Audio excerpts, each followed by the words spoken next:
Everyone, welcome back to my channel anime lovers UK पे। अगर friend आप इस चैनल पे न्यू है तो पहले लाइक कमेंट सब्सक्राइब सब कुछ कर डालना। तो फ्रेंड आज हम इसलिए करेंगे rise of the unfavourite princess का चैप्टर 62। जैसा कि हमने पिछले चैप्टर में देखा था, यूचियाओ की बात सुन के तो रूजिया को चक्कर ही आने लगता है और वो प्रीटी फुल फेस बना के वहीं बेहोश हो जाती है। तभी यूचियाओ कहता है, मॉम अगर आप इस चीज पे जोर देती है तो प्लीज मॉम, फिर तो आप उसके लिए किसी डिसेंट मैरिज को अरेंज करें, इस तरह उसकी रेपुटेशन भी बच जाएगी। यूचियाओ की बात सुन के तो एम्पर जाकर गुस्सा हो जाती है और अपने मुंह को फेरते हुए वहां से चले आती है और रूजिया को भी उसकी मेड आके संभालते हुए वहां से ले जाती है। तभी यूचियाओ कहता है, एम्प्रेस मेरे पीछे आओ। मियो भी यूचियाओ को फॉलो करने लगती है और उसे देखते हुए अपने मन ही मन कहती है, एक एम्परर का दिल भविष्यवाणी करने के लिए सबसे मुश्किल है। और हर कोई कहता है कि यूचियाओ रूजिया को बहुत ही ज्यादा पसंद करता है, लेकिन असल में ये बात तो सच नहीं है। फिर सीन चेंज होता है और हम यूचियाओ को देखते हैं जो इंपीरियल गार्डन के बाहर आ जाता है और वो अपनी चोट को छुपा रहा होता है कब से, और वो दम तोड़ते हुए कहता है, आखिर मियो तुमने इतनी तेज चींटी मुझे क्यों काटी।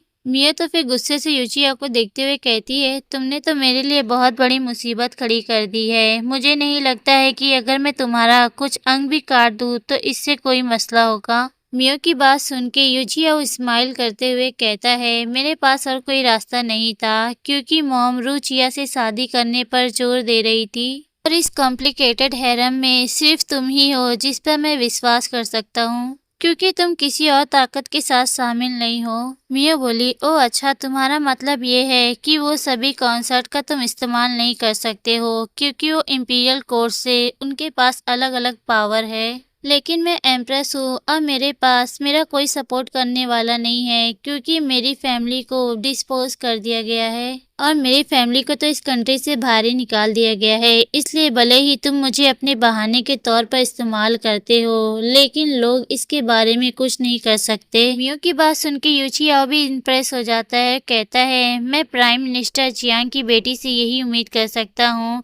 आखिर तुम्हें उनकी स्पिरिट, उनकी विरासत ने मिली है। मियो भी कहती, हाँ मेरे पास हैरम में भरोसा करने के लिए कोई नहीं है। जब तक तुम मेरा इस्तेमाल करना चाहो कर सकते हो और उन लोगों की रक्षा कर सकते हो जिनसे मुझे प्यार है और जिनकी मैं परवाह करती हूँ। इसलिए मुझे इससे कोई भी फर्क नहीं पड़ता है कि तुम मुझे यूज करते हो। मिया फिर तो अपने ख्यालों में मन ही मन कहती है, ऐसा नहीं लगता है कि मैं टाइम ट्रेवल करके किसी रोमांटिक नोवेल में चली गई हूँ जहाँ मेरा रिश्ता एक दबंग आदमी के साथ है। मेरे सामने जो आदमी है वो एक एम्परर है। अगर मैं उसके लिए कोई मायने नहीं रखती तो मैं तो पहले ही कब का मर चुकी होती। तभी यूचियाओ कहता है, एम्प्रेस क्या तुम मुझसे पूछना नहीं चाहती हो कि इसके पीछे मेरा पर्पस क्या है।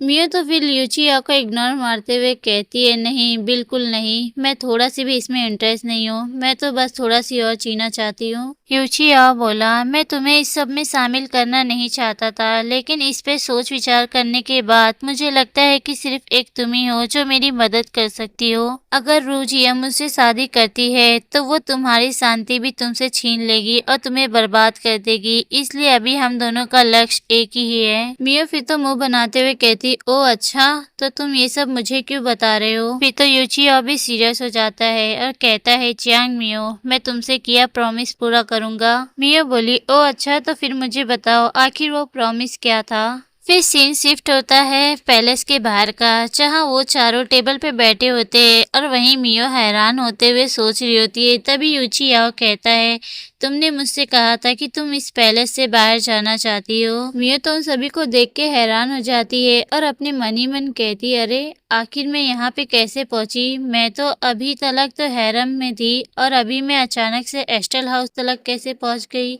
वहीं पीछे बैठा हुआ बुल क्वीन वो भी मियो को नोटिस करते हुए हंसते हुए कहता है, अरे सिली गर्ल, तुम कितनी ज्यादा सिली हो, तुम्हें तो कुछ भी नहीं पता, तुम सच में एक इडियट हो। बुल क्वीन की ये बात सुन के तो मियो उसको एक थप्पड़ जड़ते हुए कहती हो, तुम इडियट हो, आखिर तुमने मुझे कैसे कहा। बेचारे बुइकिंग, वो तो मियो का थप्पड़ खा के उसके मुंह से तो सारा जूस ही निकल जाता है। ओ ये तो कितना तेज मारती है। तभी जांग भी बुइकिंग की ऐसी हालत देख के हंसते हुए कहता है, अरे मियो तुमने तो मुझे सरप्राइज ही कर दिया। वहीं हम बुइकिंग को देखते हैं जिसके सर पे एक बड़ा सी गुमटा निकल जाता है। तभी मियो कहती है, लेकिन हिज मैजेस्टी आपने तो वादा किया था कि मुझे मास्टर सू के साथ गार्डियन टेम्पल में भेजोगे, लेकिन मैं अब अचानक से एस्ट्रल हाउस में क्यों हूँ?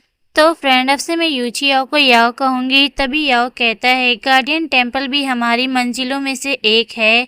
मैं तुम्हें यहाँ इसलिए लाया हूँ क्योंकि मैं चाहता हूँ कि तुम किसी से मिलो। मियो फिर तो हैरान होते हुए कहती है, हिज मैजेस्टी आखिर लेकिन उसे यहाँ क्यों होना चाहिए? तभी यूची याओ भी स्माइल करते हुए मियो को देखता है। तभी मियो का ब्रदर आता है और उसे देखते हुए कहता है मियो, और मियो भी काफी ज्यादा खुश होते हुए कहती है ब्रदर। तभी हम याओ चांग और बुइकिंग को देखते हैं जो उन दोनों को देख के काफी ज्यादा खुश हो जाते हैं। तभी याओ कहता है, तुम लोगों को एक दूसरे से बहुत कुछ कहना होगा, मैं बाहर तुम्हारा इंतजार करूंगा। याओ और वो सभी जाने लगते हैं। तभी मियो का ब्रदर कहता है, थैंक यू हिज मैजेस्टी। तो फ्रेंड ये चैप्टर यहीं खत्म होता है। इसके नेक्स्ट चैप्टर के लिए कमेंट करें, लाइक करें, सब्सक्राइब करें। Take care and bye bye.